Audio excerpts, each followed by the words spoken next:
हाल है दोस्तों। एक बार फिर से आप सभी का स्वागत है वर्चुअल लर्निंग की सीरीज़ में। और इस बार मैं ऋषि आप सभी के लिए MS वर्ड 2007 की क्लास सेकंड लेकर आया हूं, जिसके अंदर आज हम MS ऑफिस वर्ड के अंदर होम मेन्यू के अंदर मिलने वाले फंक्शंस को यूज़ करेंगे और इनका इस्तेमाल कैसे किया जाता है और किन किन कामों में किया जाता है इसके बारे में जानेंगे। तो चलिए दोस्तों शुरू करते हैं। और आज की शुरुआत में सबसे पहले मैं आपको बताने वाला हूँ कि हम किस तरीके से, जो मैंने आपको पिछली क्लास में बताया था कि यहाँ पर आपको एक मेन एरिया मिलता है जिस पर आप काम करते हैं, और उस काम को हैंडल करने के लिए ऊपर की तरफ और बाईं तरफ एक हॉरिजॉन्टल रूलर मिलता है और एक वर्टिकल रूलर मिलता है। इस रूलर में अलग अलग कुछ सेक्शंस होते हैं, इसके बारे में हम समझेंगे कि किस तरह से इनकी वजह से हमारे डॉक्यूमेंट को तैयार करने में मदद मिलती है। सबसे पहली चीज़ तो आप समझिए डॉक्यूमेंट पेपर के साइज़ और रूलर की साइज़ पर। नॉर्मली आमतौर पर जो आपका डॉक्यूमेंट आप बना रहे हैं उसका जो पेपर साइज़ होता है, आपके दोनों रूलर के हाइट और विथ जो होगा वो पेपर के हाइट और विथ के बराबर ही होगा। यानी रूलर लगभग लगभग यही दिखाता है कि आपके पेपर का हाइट और विथ कितना है। पर अगर आप गौर से देखें तो दोनों तरफ के रूलर्स पर आपको ये वाइट कलर का स्पेशल हाइलाइटेड एक रूलर दिख रहा होगा। इसके अंदर कुछ नंबर्स हैं, और ये नंबर क्या है, किस तरह से है, तो नॉर्मली इन नंबर्स को हम इंचेस में नापते हैं। और जो डॉक्यूमेंट खुलता है, डॉक्यूमेंट का जो पेपर साइज़ खुलता है, जब भी आप MS वर्ड 2007 में कोई नया प्रोग्राम ओपन करते हैं, कोई नया फाइल बनाना शुरू करते हैं, तो जो लेटर साइज़ का ये आपको डिफ़ॉल्ट साइज़ मिलता है। इसका पता लगाने के लिए आप यहाँ पर पेज लेआउट में देखिए, तो साइज़ में अगर आप देखेंगे तो ये लेटर साइज़ का डिफ़ॉल्ट आपको मिला हुआ है पेज, जिसमें विथ होती है 8.5 इंच की और हाइट होती है 11 इंच की। यानी कि ये जो रूलर है देखने में भले ही 7 इंच का हो, लेकिन अगर आप देखें तो यहाँ से भी आधा इंच या लगभग 1 इंच छोड़ा हुआ है, और यहाँ से भी लगभग 1 इंच छोड़ा हुआ है, तो उस हिसाब से ये 8.5 इंच का होता है। इसी तरीके से अगर आप वर्टिकली देखें तो यहाँ पर ये 9 हुआ यहाँ तक, 10 थोड़ा और नीचे आने पर, और 11 अगर देखें तो ऊपर से भी 1 इंच छोड़ा हुआ है। उस वजह से ये तो हुआ कि आपके टोटल रूलर पे एक टोटल साइज होता है, और उस पर ये वाइट कलर का हाईलाइटेड एरिया होता है। वाइट कलर का हाईलाइटेड एरिया आपको ये बताता है कि आपके पेपर का साइज भले ही इस कॉर्नर से लेकर इस कॉर्नर तक हो, पर इस पे काम करना आप थोड़ा नीचे से शुरू करेंगे। यानी कि इस लाइन से आप ऊपर का काम अभी नहीं कर सकते, इससे नीचे ही आपको काम शुरू करना पड़ेगा। और यहाँ पर भी अगर आप देखें तो जो आपका हॉरिजॉन्टल पॉइंट है, इस पॉइंट पर से आप आगे मतलब लेफ़्ट साइड में काम नहीं कर सकते, राइट साइड में काम कर सकते हैं। तो ये वाइट कलर का एरिया खुद सेट भी किया जा सकता है अगर आप चाहें तो। जब आप यहाँ पर माउस लाएंगे तो ये माउस इस तरीके से हो जाता है, ये वर्टिकली दो एरो में डिवाइड हो जाएगा। यहाँ से आप इसे पकड़ के ऊपर की तरफ या नीचे की तरफ जहाँ भी आप चाहें खिसका सकते हैं। इसी तरीके से आप मार्जिन को नीचे भी सेट कर सकते हैं। मार्जिन में अगर आप नीचे काम करना चाहते हैं तो नीचे भी आप इसी तरीके से जो इसकी एज है मार्जिन की, उसे पकड़ के आप ऊपर नीचे कर सकते हैं। और सेम अभी आपको क्या करना है, जो एंड है, एज है, राइट सॉरी लेफ़्ट साइड में जो एज है उसको पाने के लिए आपको इस रेक्टेंगल पर क्लिक करना पड़ेगा। और रेक्टेंगल पे क्लिक करके आप ज़रा इसे साइड कर लीजिए, और फिर आप यहाँ पर आएंगे तो माउस आपका ये पकड़ने में आपकी हेल्प करेगा। अब आप चाहें तो इसको कहीं भी मूव कर सकते हैं। इसी तरीके से इस साइड भी है, आप चाहें तो इधर भी मूव कर सकते हैं। अगर कोई गड़बड़ हो जाए तो आप कंट्रोल Z से वापस आप वैसे ही पोजीशन पे आ सकते हैं जिस पोजीशन पे आप पहले थे।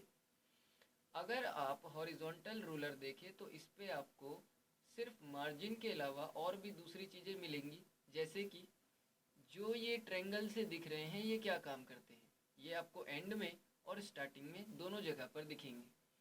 तो इसको समझने के लिए सबसे पहले हमें समझना होगा कि किस तरीके से हम कुछ भी टाइप करें और किस तरीके से हम टाइपिंग के लिए फ़ॉन्ट ये सब चीज़ें सेट कर सकते हैं। तो सबसे पहली चीज़, तो जो आपकी फ़ॉन्ट फैमिली आप चुनना चाहते हैं, यानी कि राइटिंग का जो स्टाइल आपको पसंद हो, वो आप इसमें से बहुत सारे हैं इसके अंदर, आप कोई सा भी एक स्टाइल चुन सकते हैं जिसमें आपको राइटिंग करनी है। और उस स्टाइल को चुनने के बाद आप, जैसे कि मैंने ये स्टाइल चुन लिया, आप चाहें तो अपने फ़ॉन्ट का यानी लेटर्स का साइज़ डिफ़ाइन कर सकते हैं, यानी साइज़ क्या रखना है। और अगर आप देखें तो यहाँ पर आपको ये शॉर्टकट भी बताता है, कंट्रोल शिफ्ट पी से भी आप साइज़ छोटा बड़ा कर सकते हैं। मान लीजिए मैंने इसे 22 रखा। जूम मैं थोड़ा बड़ा कर देता हूँ ताकि आपको क्लियर दिखे। अ, मैंने इसे 80% कर दिया। अब देखिए साइज़ थोड़ा ज़्यादा ही बड़ा हो गया है, तो मैं यहाँ पर इसको 14 कर देता हूँ। अगर आप कुछ भी लिखते हैं, जैसे कि मैंने लिखा बैट, तो नॉर्मली ये अभी स्मॉल में आ रहा है। मैं चाहूँ तो इसे सेलेक्ट करके यहाँ से इसे अपर केस में भी कर सकता हूँ, लोअर में तो है ही। सेंटेंस केस में करेंगे तो फर्स्ट लेटर बड़ा हो जाएगा, हम यहाँ से इसे अपर केस में कर देते हैं। और अगर आप चाहें तो इसे अलग से बोल्ड कर सकते हैं, कंट्रोल वी इसका शॉर्टकट होता है। इटैलिक कर सकते हैं जिसमें ये हल्का सा टेढ़ा हो जाएगा। अंडरलाइन कर सकते हैं, और अंडरलाइन के भी काफ़ी सारे ऑप्शन हैं यहाँ पर, अलग अलग तरह के अंडरलाइन कलर के साथ किए जा सकते हैं। तो वो आप चुन सकते हैं कि अंडरलाइन कैसे करना है। और अगर अंडरलाइन हटाना हो तो दोबारा आप यहाँ पर क्लिक करेंगे। आप अंडरलाइन के अलावा इसे आप स्ट्राइक थ्रू कर सकते हैं, जिसमें ये बीच से कट जाता है, और अंडरलाइन जैसा ही है लेकिन इसमें आप बीच से किसी वर्ड को काट देते हैं। इसके अलावा ऑप्शन होते हैं सबस्क्रिप्ट और सुपरस्क्रिप्ट के। आमतौर पर ये तब यूज़ किए जाते हैं जब नॉर्मली हमें साइंटिफिक कोई इक्वेशन लिखनी हो, तो हम इसकी मदद से लिख सकते हैं। जैसे कि मैं लिखना चाहता हूँ H2SO4, और अब मान लीजिए इसमें जो 2 है वो मुझे H के बेस में देना है। तो मैं यहाँ पर इस पर क्लिक कर दूंगा, 2 को सेलेक्ट करके, ये H के बेस में चला जाएगा। और इस 4 को अगर मान लीजिए मुझे SO की पावर के तौर पर देना है, तो मैं 4 को सेलेक्ट करके यहाँ सुपर स्क्रिप्ट पे क्लिक कर दूंगा। तो ये अब इस तरह से हो जाता है। इस तरह के कामों के लिए आप ये सुपर स्क्रिप्ट और सब स्क्रिप्ट ऑप्शन यूज़ करते हैं। अभी फ़िलहाल मैं इंडेंट का इस्तेमाल आपको सिखाने वाला था। फ़िलहाल मैंने आपको नॉर्मली ये बता दिया कि आप किस तरह से इन सब चीज़ों का यूज़ करते हुए टाइपिंग कर सकते हैं, कोई भी चीज़ टाइप कर सकते हैं। फ़िलहाल मेरे पास टाइप करने का टाइम नहीं है, तो मैं एक स्पेशल कमांड यूज़ कर रहा हूँ, जिसके लिए हमें एक स्पेशल कीवर्ड टाइप करना होता है, =RAND bracket open bracket close.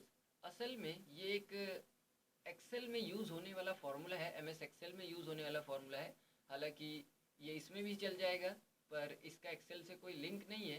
पर असल में करता क्या है, तो ये इस कमांड को जब आप इस तरह से टाइप करते हैं, इस सिंटेक्स को आप इस तरह से टाइप करते हैं, और जब आप एंटर प्रेस करते हैं तो ऑटोमेटिकली 3 पैराग्राफ ये आपको लिख कर दे देता है। इस तरह से 3 पैराग्राफ, अलग अलग पैराग्राफ ये मुझे लिख कर दे देता है। और फिर अब आप इसमें, मैं आपको ये दूसरे ऑप्शंस यूज़ करके दिखाता हूँ, पर फिलहाल मुझे 3 नहीं, मुझे एक ही पैराग्राफ की ज़रूरत है, तो मैं बाकी डिलीट कर देता हूँ। और अब मेरे पास सिर्फ एक ही पैराग्राफ है। इस पैराग्राफ में मैं आपको बताता हूँ कि जैसे कि मान लीजिए ये ओवरऑल लिखा हुआ है, और मैं चाहता हूँ इस ओवरऑल को, ये सेलेक्ट करने के बाद मैं चाहता हूँ कि इसको अलग से ही हाईलाइट करना है इस पैराग्राफ में। तो आप यहाँ पर ये ऑप्शन आता है हाईलाइट टेक्स्ट हाईलाइट कलर, इस पर आप क्लिक कर देंगे, और इसमें जितने भी कलर है उसमें से कोई सा भी एक कलर चुनकर आप अपने टेक्स्ट को हाईलाइट कर सकते हैं इस तरह से। आप चाहें तो ब्लैक कलर भी कर सकते हैं। ब्लैक कलर करने पर कुछ भी दिखाई नहीं देगा, क्योंकि आपका फॉन्ट भी ब्लैक कलर का है, और आप कलर जो चुन रहे हैं हाईलाइट करने के लिए वो भी ब्लैक है, तो उस वजह से ये गायब ही हो जाएगा। तो अगर आपको कुछ हाइड करना हो तो आप इस तरह से हाइड भी कर सकते हैं। इसके अलावा अगर आप ये हटाना चाहें तो यहाँ नो कलर से आप हटा सकते हैं। अगर आप चाहें कि हाईलाइट नहीं करना है बल्कि मुझे फ़ॉन्ट में ही कलर चेंज करना है, तो आप ये भी कर सकते हैं। यहाँ से मैंने इसे बोल्ड कर दिया, और अब मैं यहाँ से अगर कोई कलर लेना चाहूँ तो मैं ले सकता हूँ, जो भी मुझे इस फ़ॉन्ट पर अप्लाई करना है। और अगर यहाँ से मैं कोई कलर लेना चाहूँ तो वो भी मैं ले सकता हूँ, नहीं तो यहाँ ऑप्शन है मोर कलर का। मोर कलर के अंदर आके भी आप इसमें कुल मिला करके 256 अलग अलग तरह के कलर यूज़ कर सकते हैं। और ओके कर देंगे तो अब से वही कलर यूज़ होगा। और सिंपली हम जो लाइट कलर होता है वही यूज़ करते हैं, वैसे इसमें आप जितने मर्जी तरह के कलर आप यूज़ कर सकते हैं। अभी थोड़ी देर पहले मैंने आपको ये बताया था कि ये चेंज केस का ऑप्शन किस तरह से काम करता है, जिसमें अगर हम इसे सेंटेंस केस में कर दें तो पैराग्राफ का फर्स्ट लेटर अपने आप ही बड़ा हो जाता है। अगर हम इस पूरे को सेलेक्ट करते हैं और इसके बाद मैं चेंज केस में आके अपर केस कर दूंगा तो सभी अपर केस में हो जाएंगे, लोअर कर दूंगा तो सभी लोअर केस में हो जाएंगे। ईच वर्ड कैपिटल, पैराग्राफ के अंदर हर वर्ड का फर्स्ट लेटर कैपिटल हो जाएगा।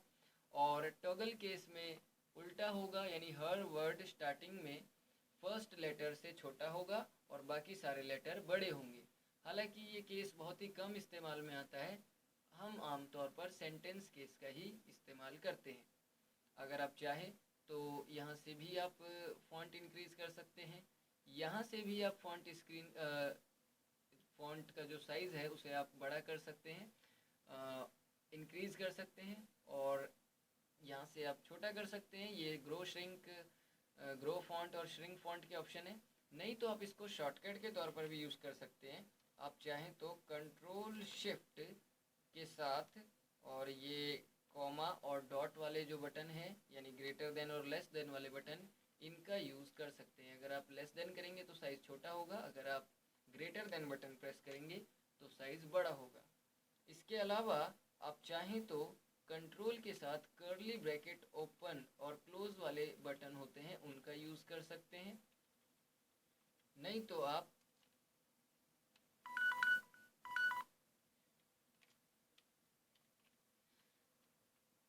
आप सीधे माउस का यूज़ करते हुए इधर से भी ऑप्शन को यूज़ कर सकते हैं।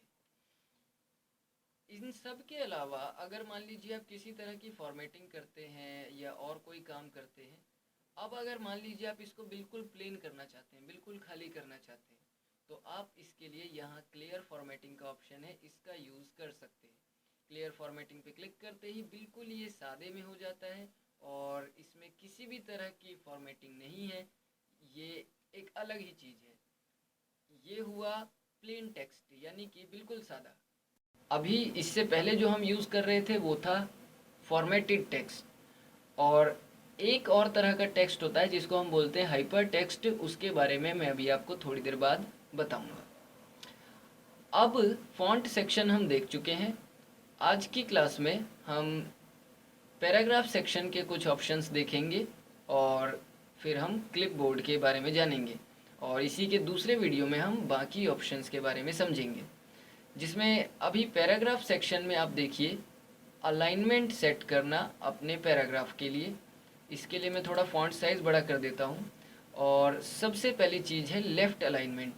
लेफ़्ट अलाइनमेंट में क्या होता है कि अगर आपने लेफ़्ट अलाइनमेंट चालू किया है तो आप जब टाइपिंग करते हैं तो आपकी शुरुआत लेफ़्ट साइड से होती है और आप जो भी टाइप करेंगे वो लेफ़्ट से राइट की तरफ जाएगा।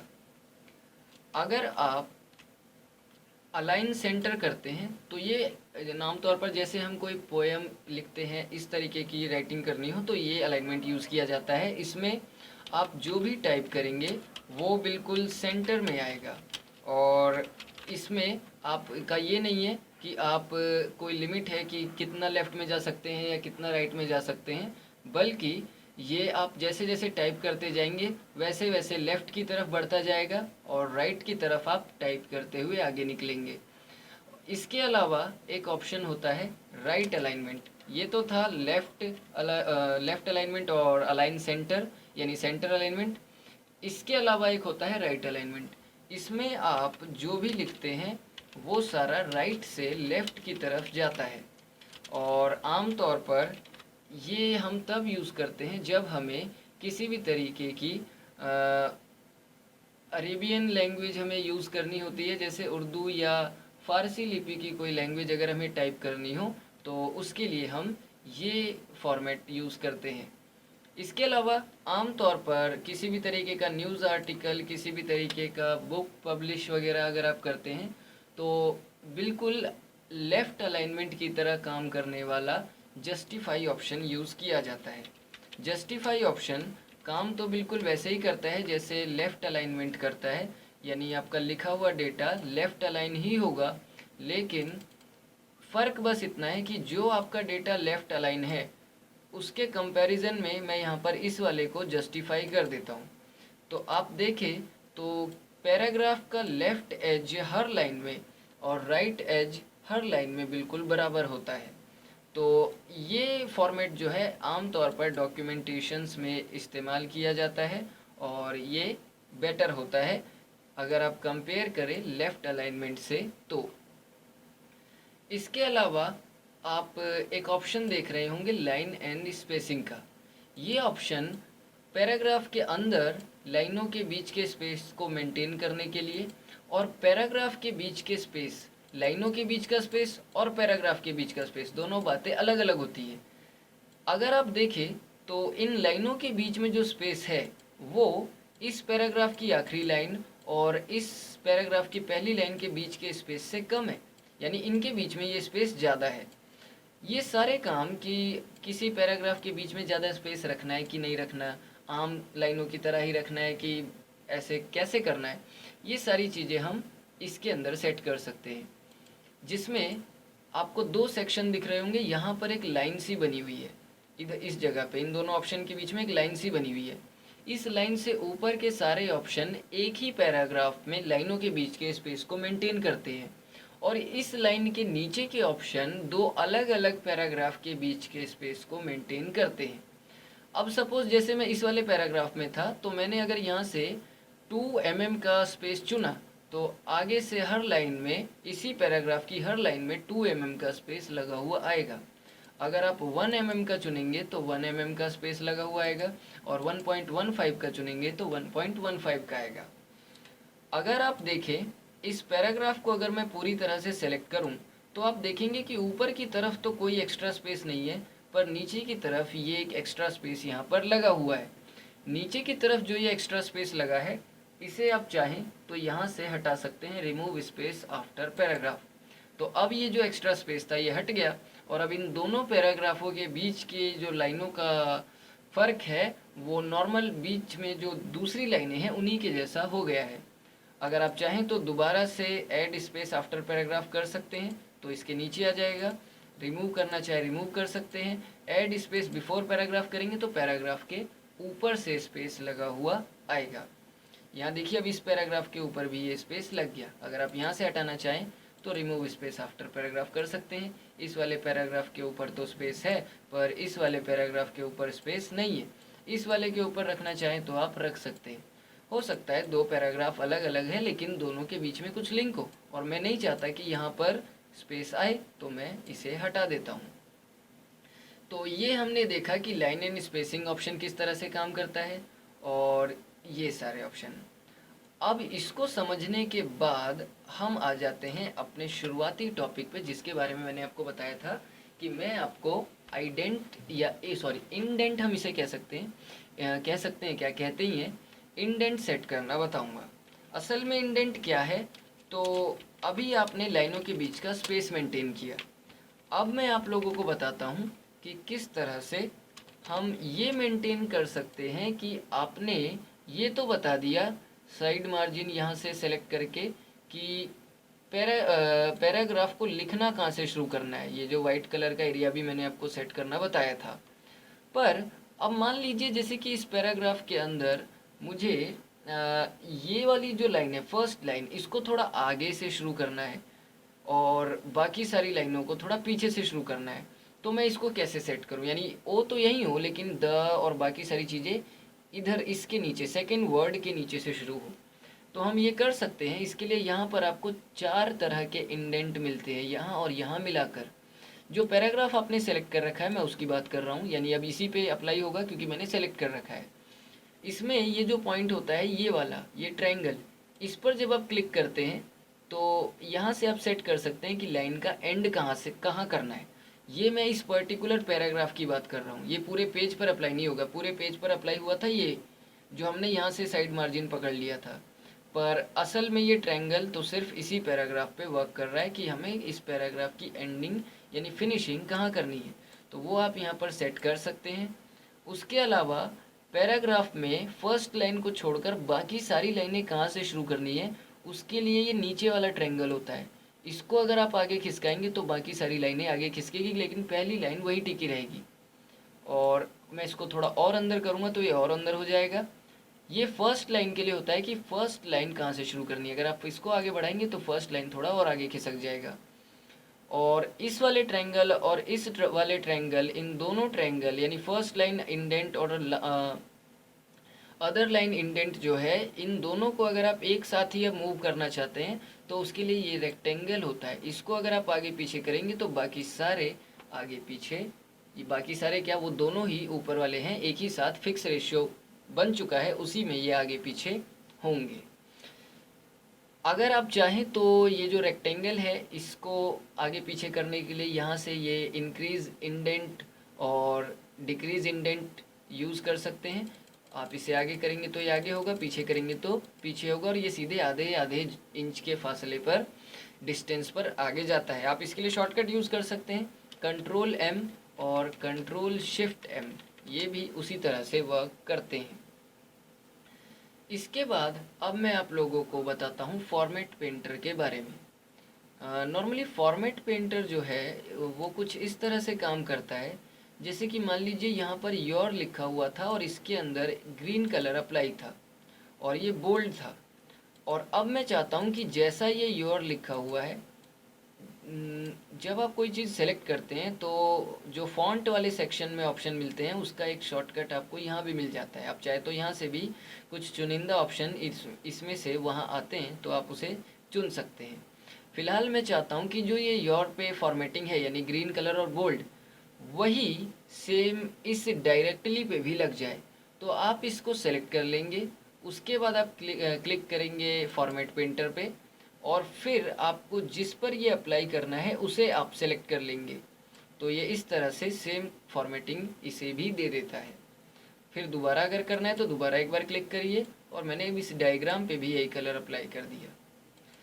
इस तरीके से फॉर्मेट पेंटर का यूज़ किया जाता है। अब जैसे कि मान लीजिए मैं चाहता हूँ ये जो पैराग्राफ लिखा हुआ है इसे मैंने कॉपी करके नीचे चौथे नंबर के पैराग्राफ के तौर पर डालना है, तो हम इसको सेलेक्ट कर लेंगे और इसे आप इस पे कॉपी पे क्लिक करिए। नीचे यहाँ पर क्लिक करके आप एंटर प्रेस करेंगे तो नीचे आ जाएंगे, और आप चाहें तो यहाँ पर पेस्ट करेंगे, पेस्ट कर सकते हैं। तो पेस्ट करने पर चौथे पैराग्राफ में वही आ गया जो यहाँ पर पड़ा हुआ था। मान लीजिए मैं चाहता हूँ ये जो दूसरा पैराग्राफ है इसको यहाँ से हटाकर इस पैराग्राफ के नीचे डालना है, कॉपी नहीं करनी, तो ये भी आप कर सकते हैं। इसके लिए आपको यहाँ पर कट करना पड़ेगा, और कट करके अब आप इसे नीचे की तरफ पेस्ट कर सकते हैं। एंटर करके यहाँ मैंने पेस्ट कर दिया, वो दूसरे नंबर के पैराग्राफ से कट के यहाँ पर आ चुका है। इसके अलावा पेस्ट में सिर्फ सिंपल पेस्ट नहीं होता है, बल्कि दो और ऑप्शन होते हैं, पेस्ट एज हाइपरलिंक और पेस्ट स्पेशल। इसको करने के लिए मैं इस फाइल में मैं कुछ बनाकर इस फाइल को सेव कर लेता हूँ। मैंने ये एक सिंपल सी फाइल बनाई है जिसके अंदर ये सारा काम हो रखा है, और ये फाइल मैं सेव कर देता हूँ एक ख़ास नाम से। सेव करने के लिए आप ऑफिस बटन पे क्लिक करेंगे, सेव पर क्लिक करेंगे, और मान लीजिए इस फाइल को मैं अपने कंप्यूटर में, कंप्यूटर के ई ड्राइव के अंदर टेम्प नाम से सेव कर देता हूँ। आप अपना नाम, इस फाइल को अपना नाम दीजिए और सेव पर क्लिक कर देंगे, तो ये टेम्प नाम से अब सेव हो चुकी है। और अभी इस फाइल को मैंने फ़िलहाल बंद कर दिया, और अब मैं एक नई फाइल खोलता हूँ जिसमें मुझे काम करना है। ये एक नई फाइल खोल ली मैंने, और रिसेंटली ओपन डॉक्यूमेंट में से मैंने टेम्प डॉक्यूमेंट खोल लिया। अब यहाँ पर दो डॉक्यूमेंट खुले पड़े हैं। इस फाइल में से मैंने बस इतना पढ़ा। मान लीजिए यहाँ पर कंप्यूटर के बारे में पूरी डेफिनेशन लिखी हुई है, और आप एक फ़ाइल बना रहे थे जिसमें